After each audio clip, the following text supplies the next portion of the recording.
नमस्कार दोस्तों, मैं आशुतोष और आपका चर्चा के पहले एपिसोड में स्वागत है। आज का बड़ा प्रश्न जो माहौल में बहुत गर्म है राजनीति में कि ईवीएम मशीन को हैक किया जा सकता है कि नहीं किया जा सकता है। जी हां दोस्तों, आपको क्या लगता है कि ईवीएम मशीन को आसानी से हैक किया जा सकता है या नहीं? आप कमेंट में जरूर बताइएगा। और दोस्तों, बड़ी मेहनत हम करते हैं तो इस वीडियो को लाइक और चैनल को सब्सक्राइब करके रख लीजिएगा। दोस्तों, चर्चा के आज के पहले एपिसोड में बड़ा मुद्दा है कि इलेक्ट्रॉनिक मशीन ईवीएम मशीन जो है उसको हैक किया जा सकता है कि नहीं किया जा सकता। तो दोस्तों, हम आपको बता दें कि इलेक्ट्रॉनिक वोटिंग मशीन यानी कि ईवीएम को हैक करने की संभावना एक लंबे समय से जो है वो चर्चा का विषय रहा है। आलोचना का तर्क है कि ईवीएम असुरक्षित है और उन्हें आसानी से हैक किया जा सकता है, जिससे चुनाव में धांधली हो सकती है।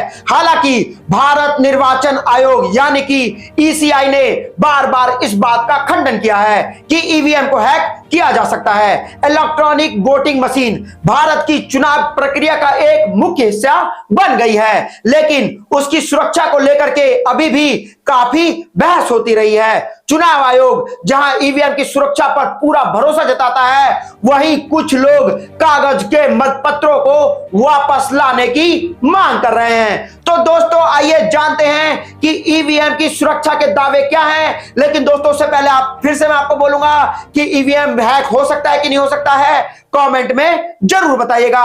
तो दोस्तों, यहां पर मुद्दा आ गया आपकी ईवीएम की सुरक्षा के क्या दावे हैं। तो दोस्तों, हम आपको पता चले कि सबसे पहला दावा है स्वतंत्र कार्य प्रणाली। जी हां दोस्तों, ईवीएम नेटवर्क से जुड़ा नहीं होता है, जिससे रिमोट हैकिंग का खतरा काफी हद तक कम हो जाता है। दोस्तों, दूसरा है अपरिवर्तनीय प्रोग्राम। जी हां दोस्तों, आपने सही सुना कि ईवीएम में जो है एक बार ही प्रोग्राम किए जाने वाले चिप का इस्तेमाल किया जाता है, जिससे चुनाव के बाद उनमें कोई बदलाव करना मुश्किल हो जाता है। और दोस्तों, यहां पर तीसरा है डेटा सुरक्षा। जी हां दोस्तों, EVM end to end data encrypt का इस्तेमाल होता है, जो वोट के गोपनीयता और अखंडता की सुनिश्चितता करता है। तो दोस्तों, यहां पर चौथा आ जाता है सुरक्षा प्रोटोकॉल। जी हां दोस्तों, ईसीआई जो है निर्वाचन आयोग जो है वो ईवीएम के भंडारण, परिवहन और उपयोग के लिए सख्त प्रोटोकॉल लागू करता है, जिससे छेड़छाड़ की संभावना जो है ईवीएम से वह कम हो जाती है। और पांचवा सबसे महत्वपूर्ण चीज, न्यायिक निगरानी। जी हां दोस्तों, स्वतंत्र न्यायिक संस्थाएं ईवीएम के पूरे जीवन चक्र पर नजर रखती है, जिससे जवाबदेही और पारदर्शिता बढ़ जाती है। तो दोस्तों, यहां पर हमने आपको 5 बताए कि जिसके चक्कर में जो है वो दावे किए जा रहे हैं जिसको हैक ईवीएम को नहीं किया जा सकता।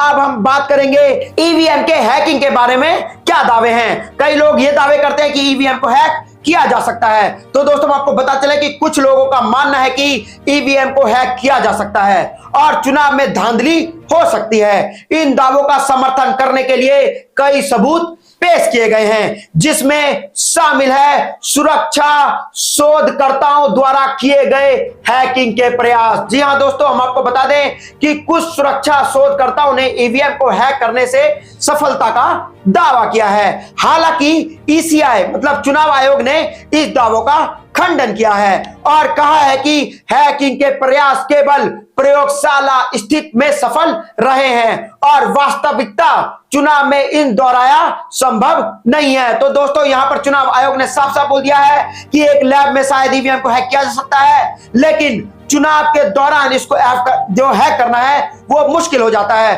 दोस्तों, आपको क्या लगता है कि ये जो चुनाव आयोग द्वारा बोला जा रहा है कि एक लैब में ईवीएम को हैक किया जा सकता है, लेकिन अगर वही ईवीएम से वोटिंग डाले जाए तो वहां पर हैक किया जा सकता है कि नहीं किया जा सकता? आपको क्या कुछ लगता है दोस्तों, कमेंट जरूर बताइएगा।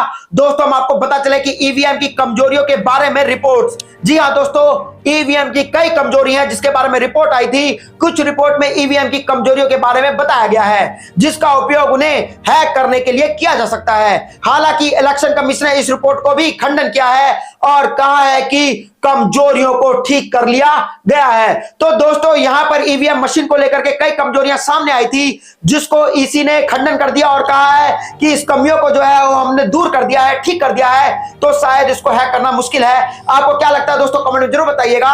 संभावित कमजोरियां और आलोचनाएं, जी हां दोस्तों, क्या ईवीएम की क्या कमजोरियां हैं और उसके ऊपर क्या आलोचनाएं होती हैं, हम आपको बता दें कि इन उपायों के बावजूद कुछ विशेषज्ञों ने ईवीएम की सुरक्षा को लेकर के कई चिंताएं व्यक्त की हैं।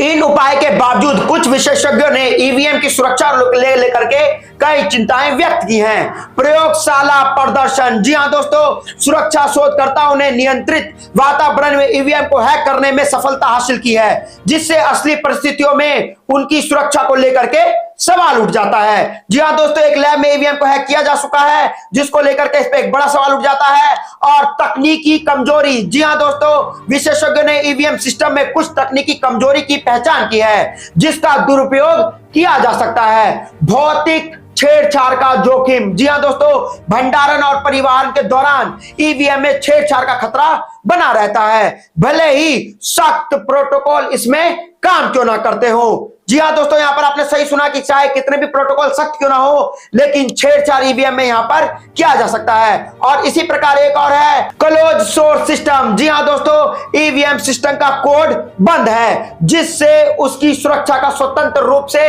सत्यापन करना मुश्किल हो जाता है, जिससे पारदर्शिता के बारे में चिंता बढ़ जाती है। तो दोस्तों यहां पर आपने सुना कि ईवीएम को कैसे कैसे हैक किया जा सकता है और कौन कौन सी प्रणाली है जिसको उससे छेड़छाड़ करने की सुविधाएं देती है और उसको आराम से हैक किया जा सकता है, आराम से हैक किया जा सकता है। दोस्तों आपको क्या लगता है कि ईवीएम हैक हो सकता है कि नहीं हो सकता है, आप कमेंट में जरूर बताइएगा, क्योंकि इस भारत देश विश्व का सबसे बड़ा लोकतंत्र है इस देश में, और उसको ईवीएम के भरोसे छोड़ देना क्या ये सही है या नहीं, ये भी कमेंट में जरूर बताइएगा। आइए जानते हैं कि इलेक्शन कमीशन का क्या जवाब रहा है। तो ईसीआई ने इन दावों को जवाब देते हुए कहा है कि रिपोर्ट की गई कमजोरियां अक्सर वास्तविकता परिस्थितियों में लागू नहीं होती है और उन्हें लगातार सुरक्षा सुधारों के माध्यम से दूर किया जा रहा है। तो दोस्तों यहां पर जो है वो वास्तविक चुनाव के दौरान ईवीएम को हैक करने के लिए किसी ठोस सबूत का अभाव है। तो दोस्तों यहां पर एक प्रश्न उठा है कि अभी तक ऐसा कोई रिपोर्ट नहीं आया है जो वास्तविक में ईवीएम को हैक किया जा सके, और ईसीआई तकनीकों प्रगति और सख्त प्रोटोकॉल के माध्यम से ईवीएम की सुरक्षा में लगातार सुधार करने का प्रयास कर रहा है। तो दोस्तों यहां पर दो बड़े प्रश्न उठ जाते हैं। एक, जहां कई लोग कह रहे हैं कि ईवीएम को हैक किया जा सकता है, वहीं दूसरी तरफ ईसीआई साफ साफ कह रहा है कि ईवीएम को हैक किया नहीं जा सकता है, यह ट्रस्टेड मशीन है और ऐसे परिस्थितियों में अभी तक किसी द्वारा नहीं किया गया है। तो दोस्तों हम आपको निष्कर्ष की तरफ ले जाएं तो हम आपको बता दें कि ईवीएम को हैक करने की संभावना के बारे में बहस जारी है। हालांकि ईसीआई ने बार बार इस बात का खंडन किया है कि ईवीएम को हैक किया जा सकता है और चुनाव में धांधली हो सकती है। ईसीआई ने ईवीएम की सुरक्षा सुनिश्चित करने के लिए कई कदम उठाए हैं और ऐसा माना जाता है कि ईवीएम चुनाव करने का एक सुरक्षित और विश्वसनीय तरीका है। दोस्तों यहां पर कृपया ध्यान दें कि इस विषय पर जो है वो बहस जारी है और कोई भी निश्चित उत्तर नहीं है। यह महत्वपूर्ण है कि आप विभिन्न स्रोतों से जानकारी प्राप्त करें और अपना स्वयं का एक निर्णय लें और कमेंट में जरूर बताएं। तो दोस्तों आज के इस चर्चा में हमने उठाया कि ईवीएम हैक हो सकता है कि नहीं। दोस्तों इस चर्चा में आपका हर एक कमेंट महत्वपूर्ण है, तो आप कमेंट में जरूर बताइएगा कि ईवीएम हैक हो सकता है या नहीं हो सकता है, क्योंकि जब राजनीति दल किसी राज्य में जीत जाती है तो वहां पर ईवीएम सही काम करती है और किसी राज्य में अगर हार जाए तो वहां ईवीएम हैक हो जाता है। आपको क्या कुछ लगता है दोस्तों, कमेंट जरूर बताइएगा, इस वीडियो को लाइक जरूर करिएगा। मैं आशुतोष और आप देख रहे थे चर्चा पे पहला एपिसोड। धन्यवाद।